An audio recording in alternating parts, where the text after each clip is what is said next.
Is it time to sell Erling Haaland for Mo Salah going into game week 10? And as one of the managers that still has his wildcard available, I'll be revealing my current game week 10 wildcard draft as I am this close to activating it. And spoiler alert, there's no Erling Haaland. So as always, if you look forward to today's transfer plans video, make sure you drop a like and of course, smash that subscribe button for daily fantasy content. Enough waffling, let's get into today's video. So first up, a quick recap on game week 9. I made 3 free transfers. I got rid of Robertson, Saka really early on in the week when I thought he was going to be ruled out for game week 9, and Diogo Jota, who of course was completely ruled out for the foreseeable future. I ended up bringing Collins, Mbeumo and Cole Palmer, and it's safe to say those last two were the ones that delivered in my game week 9 team. 68 points and a big green arrow to 1.2 million in the world. Feels like I've been floating between 1.6 million and 1 million for the last few game weeks, but hopefully this is the start of a continuous run of green arrows. Now, just to go through the team right now, Henderson with that 8-pointer. I spoke about it on my deadline stream. I just needed one last present from Henderson before he leaves my team. And that exactly is what he delivered. The 8-pointer against Spurs. And he actually did put in a decent performance. We're so used to Henderson costing this Crystal Palace team. He definitely stepped up in that fixture. The back three, Collins. I was a fool for thinking that Brentford would keep a clean sheet against Ipswich. Aït-Nouri really was the one that I should have gone for. Back the wrong horse there, but Collins did miss a chance right underneath the crossbar, which proved to be an XG of like 0.45. So on another day, Collins gets a goal himself and it doesn't look too bad. Rico Lewis with the 6-pointer. I think we're all still waiting for the rotation to happen with him, but right now it looks fine. And Trent with that 1-pointer continuing to be a bit of a disappointment and hard to justify the 7 million price bracket for him right now. In terms of the midfielders, this is where the points came. Mbeumo, I'm just so glad I brought him in because it felt absolutely essential to own him. And that last minute goal really did bump him up from 7 points to a 15-point haul. Cole Palmer, with the injury to Son, actually proved to be a blessing in disguise. Cole Palmer came in as the alternative 10-pointer and he's just a long-term pick for our teams. Rodgers, slight disappointment, 1-pointer and coming off really early. That is a bit of a red flag now on his name because Duran is going to get minutes eventually at this Aston Villa squad. Eze, rewarding my loyalty. I have been loyal to the bone to this guy and he finally delivered with that delicious assist for Mateta. 6-pointer, probably his last time in my team maybe. And Smith Rowe with that again, fantastic assist. 6-pointer there, a couple of differential points.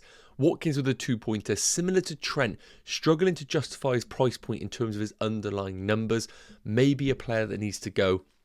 And Erling Haaland, just with the captaincy, didn't put the triple captaincy on. If you tuned into my previous video, you'll know that I'd done a real big deep dive into it. Felt Haaland could go big against Southampton, but I always wanted to put it on a midfielder. And Cole Palmer in game weeks 26 and 27 looks delicious. So I'm waiting for that moment or maybe getting lucky with a double game week. But 68 points, happy with the game week, green arrow. The big thing now is, do I wildcard this team? So let's take a look at that now. So let's take a look at my current game week 10 team. And of course, with a wildcard still available, each and every week, I need to ask myself, does this team need a wildcard? So let's take a look at the problem players that I think are locks, even if I was to use a wildcard. I think Henderson right now, obviously has been a problem, delivers in game week 9, but I personally don't think there is a goalkeeper right now that is actually the standout option. Even people like Raya are just not providing great FPL value. And I think we're going to continue to see this where teams are very hard to predict and we're going to get certain goalkeepers get a haul and then blank for multiple weeks, and it's going to happen with every single option. So we saw that with Henderson, blank, blank, blank, 8-pointer, probably a blank against Wolves. So I don't think there's a desperation to sell Henderson. The back three right now I think looks absolutely fine for game week 10. Robinson, I watched the Fulham game, still get an advance. Good pick regardless and good fixtures. And until Lewis gets rotated, I still remain he is a great FPL pick at 4.8 million. And Trent, obviously we could use his money to go elsewhere with the squad. But again, with 2 home games and then Southampton, I feel like returns could definitely come over that period. And I still back this Liverpool defence, even though of course they did concede 2 to Arsenal. Who doesn't really concede to Arsenal? Hello, Bournemouth fans. In terms of the midfield, And Buemo and Palmer, regardless if I do wildcard, they are going to be in the team. But Rodgers, Eze and Smith Rowe are the ones that probably will be sacrificed for some different midfielders, especially Rodgers, who I do think is going to become a problem player later down the line, with John Duran now actually taking minutes from Rodgers as opposed to Ollie Watkins. I still think Eze and Smith Rowe that offer fantastic value, and I don't think they're desperate sells for this team. In terms of the front two, Watkins at his price point is a tough hold because we got people like Wood, Cunha, Raul Jimenez, all offering great value, 3 million less that we could easily use to invest elsewhere in this squad. So I do think Ollie Watkins is a very easy cash cow in this team, similar to that of Trent. And Erling Haaland is the big one because he had his return in game week 9, could have been so much more. Let's not beat around the bush here. Another day he gets a hat-trick, and we're all talking about what an unbelievable option he was on the triple captain. I spoke about it, I kept the triple captain later down the line. For Erling Haaland right now, and a wildcard available for myself, if I am to wildcard in game week 10, I have to sell Erling Haaland. I absolutely have to sell him to capitalise on not only using the chip, but also using the value in Haaland to spread elsewhere in my team. Now, we're going to touch on it in a minute in terms of whether we do need to actually sell Erling Haaland. But for me, if I'm going to sell Haaland, it has to be as part of the wildcard and really getting all of the players that I truly want and shifting the team to more of a triple premium midfield structure and having those amazing value forwards in the team, because right now that is absolutely the structure that needs to happen. But of course, not having Erling Haaland is a scary prospect. So let's take a look at that right now, and then let's get onto a game week 10 wildcard draft because I'm this close to activating it. So believe it or not, but selling Erling Haaland in game week 10 has actually gained quite a lot of traction right now. And I know a lot of managers that are actually doing it as part of their free transfer strategy. Now, I've got to sit here and firstly say there's never a good time to sell Haaland because the numbers are just in a different planet to any other forward in the game. And to be honest with you, any other player in FPL. So if you sell Erling Haaland, you know you're taking a monstrous risk with him. And we speak about Mo Salah damaging our overall rank. Well, you try and be a non-Haaland owner and get your captaincy wrong, you're really going to see a massive swing in your rank. And I really do think it's a case of, if you go without Erling Haaland in game week 10, he does bag a brace against Bournemouth, which is absolutely possible. You put the captaincy on Mo Salah, for example, and he blanks, that is going to be just a terrible game week. So we really do need to put into perspective why we're doing it so that the outcome doesn't feel as bad if it was to happen. So in terms of the two fixtures for both, because the underlying numbers, I don't need to touch on both of these, they're both fantastic. Liverpool coming up against Brighton, who I think defensively always possess opportunities for anybody that plays them. Aston Villa, I think, is actually a good fixture for offensive players. Then Southampton away, I think, is great. And then, of course, they play against one another in game week 13. In terms of Erling Haaland, Bournemouth away. Now, of course, we're creating this narrative right now that Bournemouth is a tough place to go. And I still stand by that. But could Man City put 4 goals against Bournemouth because Bournemouth are a bit more front-footed and they leave spaces for Erling Haaland? 100%. So I still think Haaland can deliver in that game. In game week 11, away against Brighton, they're going to leave spaces with that high line, and I think Haaland could deliver in that game as well. But with Mo Salah having the same fixture, they kind of counteract one another. Then in game week 12, do we honestly think Spurs at home is a bad fixture for Man City? I think the answer is no. I think Erling Haaland can absolutely get opportunities in that game because Spurs do concede chances. They're not as terrible as we think defensively, but I still think they are going to give up chances. And then, of course, game week 13, they play against one another. But we need to look at Erling Haaland in a bit more detail because he is the one we're looking to sell. I think game week 14, if Nottingham Forest continue on this trend, that too isn't a is not a great fixture for Man City. I think Nottingham Forest could put up a decent defensive performance and Haaland might struggle to score goals against a bit more of a lower block at times that Nuno inevitably will play. Then Crystal Palace away in game week 15 feels like the time to jump back on Erling Haaland. So if you're going to sell him right now, I think you've got to sell him between game weeks 10 and game weeks 14 and then look to jump back on him. And I do think that's enough of a period where you can actually gain some advantage on the other players that you're bringing in. And it's enough time to accumulate some funds and different transfers to jump back on Erling Haaland when you want to. Because I think that's tough to keep your wild card until game week 15 and bring Erling Haaland back in. So in terms of the two, there's just no right answer here. I think selling Erling Haaland in game week 10 is probably the time to do so if you're thinking about doing it. I think game week 12, you could do it, but then a couple of game weeks time, you're going to want him straight back in your team. So if you plan on doing it, I would do it now, because I think there is an opportunity to swing against Haaland with Mo Salah's great fixtures, because on the basis of it, I still think Salah's are better than that of Man City's over the next three, but I wouldn't say it's as clear cut as we first think. So let me know in the comments if you plan on selling Haaland.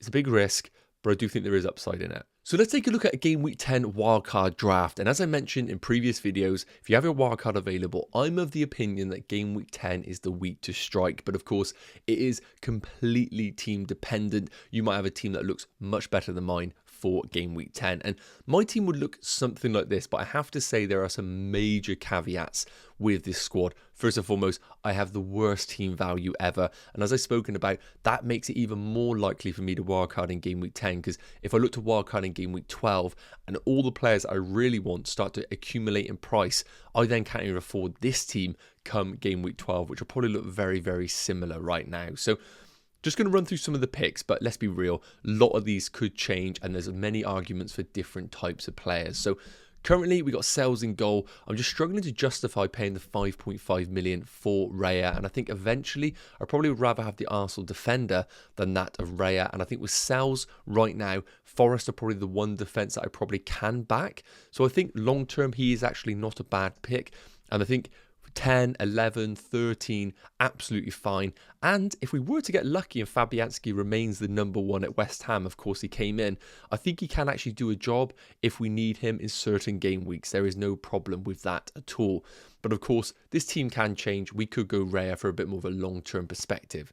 Now, the defenders is probably the hardest thing to pick in a Game Week 10 wildcard. I think people like Nori, with these long-term fixtures for Wolves, is pretty much a lock. I know Wolves aren't necessarily going to keep clean sheets, but I think Nori's proved that he does at least offer offensive opportunities. So I think Nori is an absolute steal at that price. I think Rico Lewis, if you owned him since 4.5 million, I still think that's absolutely fine to keep in your teams. I don't think there's any problems with that at all.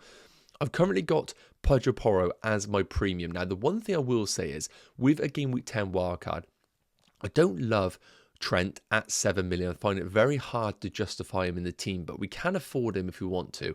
Then I think Robertson, a bit of a rotation risk with Shimikas. We are seeing Robertson's minutes diminish in certain games. We saw him come off early in the game against Liverpool Arsenal as well, so that is a problem. But I still think keeping a spot in the team is important at this price point. And with Pedro Porro and Spurs being so hard to predict right now, I do think there is some upside in Game Weeks 10 and in Game Weeks 11, in particular Game Week 11.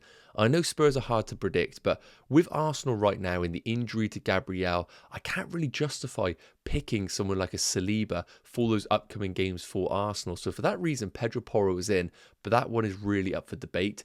Then we got Robinson. I think Fulham's fixtures are still good, and the cheap enabler in Vandenberg. Now, the big thing with this team, of course, is that it's got no Erling Haaland. We've touched on that. If you're going to wildcard in Game Week 10, I really do think you need to swing against Erling Haaland for the next 5 game weeks. And it means we can afford a midfield like this: Cole Palmer, Son, and Mo Salah. I think Palmer and Salah are just absolutely locked into this wildcard team if you are to do it. And you probably have enough money in your team accumulated where you probably could also squeeze Bukayo Saka into this team by upgrading Garnacho. But unfortunately, I'm not in that luxurious position. Now, I'm going to be honest, it probably makes sense to put in Saka instead of Son. But if we are trying to chase real upside, Aston Villa at home with Son returning, I still think is a good fixture. And then Ipswich at home in Game Week 11 really is the money fixture. That is the one where you want a Spurs attacker. Now, of course, I could just be very, very easy, take Son out, put in Bukayo Saka, and then change Garnacho to either Kulusevski or Brennan Johnson. That probably is the most logical pick to go for. And then we look to pivot away from that Spurs pick. But again, if we're chasing real upside, Son probably does need to be in this team. And then, of course, Mbeumo is locked. Now, we spoke about these forwards right now in the game. I see no reason to put any sort of premium in this team. Kai Havertz, I don't think, can justify it right now. Dominic Solanke is really, really hard player to put in based on the performances that we've seen. In all of the wildcard teams I built previously, this had Dominic Solanke in, but I just can't justify it. So Raul Jimenez right now, I think offers fantastic value. And these fixtures coming up with Brentford, Palace away, Wolves at home, Brighton at home, I think look really, really good. And he continues to be a great pick at 5.7 million. Wood, I think, just kind of speaks for himself. You could easily bench him in game weeks 12 and game weeks 14. But for game weeks 10, 11, 13, even 15, I still think he is a brilliant pick at 6.4 million. And finally, the player that is getting a lot of talk right now is Cunha. If you're going to wildcard right now, this guy is just absolutely locked into a team's underlying numbers. While he takes a lot of shots, they're not all from great positions, it's worth noting, but fantastic on the bonus points. And I do think he will get returns over this period. Now, of course, wildcarding also means taking a few risks. And I do think Garnacho is one of those that could be an interesting pick in this team. Game week 11, 12 and 13 are just delicious. And if we could see an improvement in Man United, I do think Garnacho is the exciting pick for the team. So, of course, there are problems with this. No Arsenal for the next few weeks. And what we saw against Liverpool, it probably makes a lot of sense to bring in someone like a Bukayo Saka. But just to show you how this team would navigate in the upcoming weeks if we were to do so. Game week 11, you just absolutely have to roll your transfer. There's just a no-brainer. But as you can see, having Son for that Ipswich game just looks really, really good. And I think Ipswich aren't necessarily a team that just sit back in two banks of four. So I think there will be opportunities for Son in that game. And that team for game week 11 looks sensational. So coming into game week 12, we need to remind ourselves that, of course, we have got Arsenal versus Nottingham Forest. I don't think that's an easy game for Arsenal. I think Raul Jimenez, this is where it shows the great rotation with Chris Wood. He can come in for that fixture. You easily bench someone like a Chris Wood. But now we're stepping into this territory of course, Spurs issues and their fixtures. Well, with the money in the bank, if you can get lucky without Saka for those few weeks, you could easily then look to bring in Bukayo Saka for that Nottingham Forest game. And again, yes, it's up against your current goalkeeper, but if we get lucky with Fabianski, he could easily come in for that Newcastle game if you think that is a good game for West Ham. And again, with the strength and depth in this side, we could even not have to sell Pedro Porro and simply bring in Robinson for that game. Yes, Rico Lewis is in that squad, but is what it is. And again, game week 12 looks fantastic for this squad. And then obviously what happens after game week 12 is up to the FPL gods. But that's how the team currently looks. But of course, as I mentioned, if we want to just be sensible, we could easily do this. And then we change Garnacho to someone like a Brennan Johnson or a Kulusevski. And one would argue that is even better. What I'm trying to say is, I think it is the time to strike with no Erling Haaland, and I really feel like this is a great time for me to wildcard. Let me know your thoughts in the comments. So as I've spoken about, I really think a Game Week 10 wildcard is going to happen for my team. I really think it's a fantastic time for me to be really aggressive over the upcoming game weeks. But if I was, let's just say, to get a little bit scared and not activate my wildcard, based on my team right now, I don't feel confident rolling out this team. I think what I would do is a simple upgrade of Muniz to Raul Jimenez, and then I would start Raul Jimenez in place of Morgan Rogers. I still think Watkins away against Spurs is not a terrible fixture at all, and it means I would then revert this to a 3-4-3 formation, and of course, I would have a front three of Watkins, Raul Jimenez, and Erling Haaland.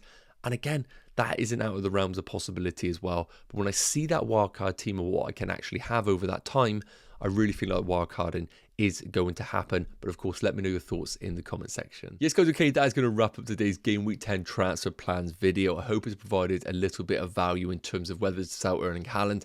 And of course, if you're in the same position as me with the wildcard available, regardless, I will be doing a Game Week 10 wildcard video tomorrow, going into some detail on the top picks and of course the best team, because I think I'm getting closer to activating it, and I will update you as soon as I've done so. As always, if you enjoyed today's video, make sure you do drop a like, and of course, smash that subscribe button for daily fantasy content. If you have any questions, pop them in the comment section, and I'll see you in the next one. Take care. Cheers.